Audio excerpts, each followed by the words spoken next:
Katanya boleh bermajlis kepada siapa saja selama yang disampaikan Quran dan hadis.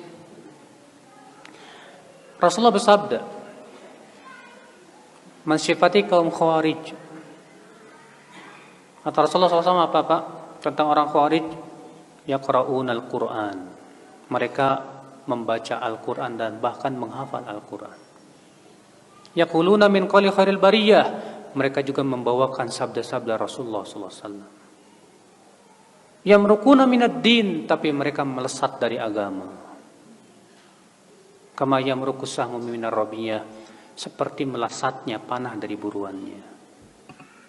Ternyata Rasulullah mensifati orang Khawarij itu bawa Quran, bawa hadis. Tapi subhanallah orang Khawarij Rasulullah sebutkan apa? Melesat dari agama.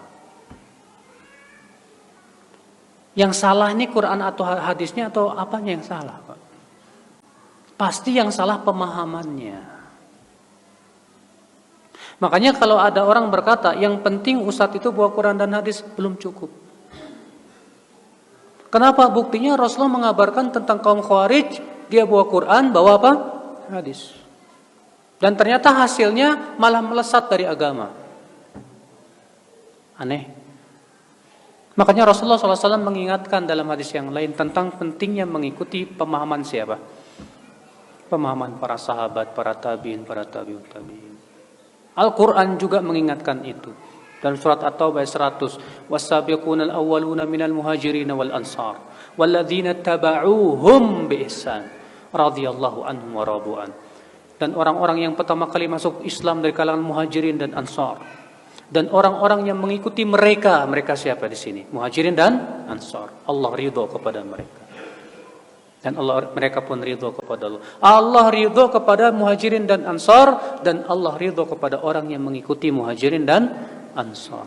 Berarti kebalikannya, Allah tidak ridho kepada orang yang tidak mengikuti muhajirin dan ansar.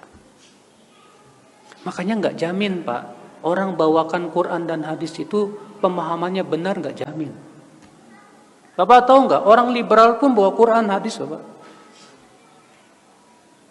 Orang liberal untuk mengatakan plural, semua agama sama, itu ditetapkan oleh Al-Quran kata mereka. Mereka berdalil dengan surat Al-Baqarah 62. Innal ladzina amanu wal ladzina hadu wan nasara wasabiin man amana billah wal yawmil akhir wa amilas shalihan falahum ajrum 'inda rabbihim wala khaufun 'alaihim wa lahum yahzanun. Sungguhnya orang yang beriman, Yahudi, Nasrani, Sabiin, siapa yang beriman kepada Allah dan kehidupan akhirat, surga. Tuh lihat. Jadi sebenarnya semuanya masuk surga, cuma caranya aja beda-beda. Kita katakan ini yang salah ayatnya apa pemahamannya ya? Gak mungkin yang salah ayatnya Pak, pasti pemahamannya yang salah. Makanya dari itulah ya akhi, ya, gak cukup kita katakan yang penting dia bawa Quran dan hadis. Kita katakan kita lihat pemahamannya sesuai dengan pemahaman siapa. Kalau dia pahami dengan akalnya sendiri, bahaya Pak, bahaya. Makanya Umar bin Khattab bertanya kepada Ibnu Abbas, "Hai Ibnu Abbas, aku merasa heran," kata Umar bin Khattab. "Heran apa ya Amirul Mukminin? Ini kita umat Islam ini Qur'annya satu, nabinya satu, kiblatnya satu. Tapi kenapa kok bisa pecah belah ya?" Apa kata Ibnu Abbas dengan jawaban yang luar biasa?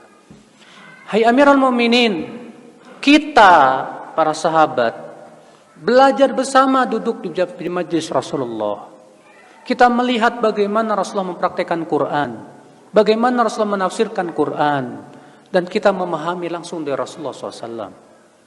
Dan nanti akan ada suatu kaum yang mereka memahami Quran dari pemahaman sendiri. Kalau mereka sudah memahami dengan pemahaman sendiri, ikhtalafu, saat itu mereka pasti berselisih." Subhanallah, jawaban Ibnu Abbas radhiyallahu anhu arda. Makanya akhi, sebaik-baik pemahaman siapa? Sahabat. Ya. Itu yang sudah terjamin. Ya udah. Kita gali pemahaman para sahabat dalam kitab-kitab para ulama banyak alhamdulillah. Maka setiap akidah yang tidak sesuai dengan akidah sahabat wajib kita tolak. Iya. Setiap pemahaman agama, pemahaman terhadap Al-Quran dan hadis yang tidak sesuai dengan pemahaman para sahabat, wajib kita tolak. Karena itu pasti salah. Ya. Ikhwatul Islam azani Allah wa iyyakum. Ya, saya pernah Pak waktu Jumatan di Jakarta itu ada seorang khatib membawakan ayat dan menafsirkan ayat. Innamat taubatu 'ala Allah lilladzina ya'maluna su'a bijahalah. Sesungguhnya taubat di sisi Allah hanyalah untuk orang yang melakukan maksiat karena kebodohan. Apa kata dia? Berarti orang yang melakukan maksiat dalam keadaan dia tidak bodoh, tidak ada taubat buat dia. Berarti kalau kamu berbuat maksiat dalam keadaan kamu tahu itu maksiat, taubatmu tidak diterima sama Allah. Ajib, saya mendengar itu aneh sekali. Saya rujuk kitab-kitab tafsir, nggak ada satupun ulama yang berpendapat seperti itu. Yang ada kita dapati pendapat para sahabat bahwa ayat ini masuk padanya orang yang berbuat maksiat baik tahu maupun tidak tahu. Bahkan orang yang berbuat maksiat dalam keadaan itu tahu itu maksiat, itu bodoh itu orang. Iya nggak? Bodoh nggak Pak? Bodoh. Sama seperti saya katakan kepada Bapak, di gelas itu ada racunnya, jangan diminum. Udah tahu ada racun diminum juga. Boleh nggak saya bilang kepada Bapak, bodoh kamu tuh. Udah tahu ada cara racun, kok diminum? Maka kita katakan kepada orang berbuat maksiat, bodoh kamu itu. Sudah tahu maksiat menjerumuskan ke neraka, kok dilakukan juga? Bodoh tidak Pak? Bodoh. Nah itulah yang akal Islam. Jadinya ngaco. Kalau memahami dengan pemahaman sendiri ngaco jadinya. Ada lagi orang bawain hadis, man mata walaysa fi unuqi bai'ah mata mitatan jahiliyah. Siapa yang meninggal dalam keadaan tidak berbaiat, matinya bangkai jahiliyah. Akhirnya apa coba? Dia bikin kelompok, bikin imam, kemudian mengatakan apa? Siapa yang enggak mau baiat sama imam saya, matinya bangkai jahiliyah. Dan di Indonesia banyak kayak gini Pak. Ada kelompok ini puluhan. Dan masing-masing dalilnya itu lagi. Yang jadi masalah pemahamannya yang benar apa yang kayak gimana ini. Setelah kita lihat rujuk-rujuk bagaimana praktek para sahabat, para tabi'in dan para ulama, tidak seperti itu. Di sebagian Al-Muhanna meriwayatkan bahwa beliau bertanya kepada Imam Ahmad bin Hanbal tentang hadis tersebut. Man mata walaysa alaihi imam.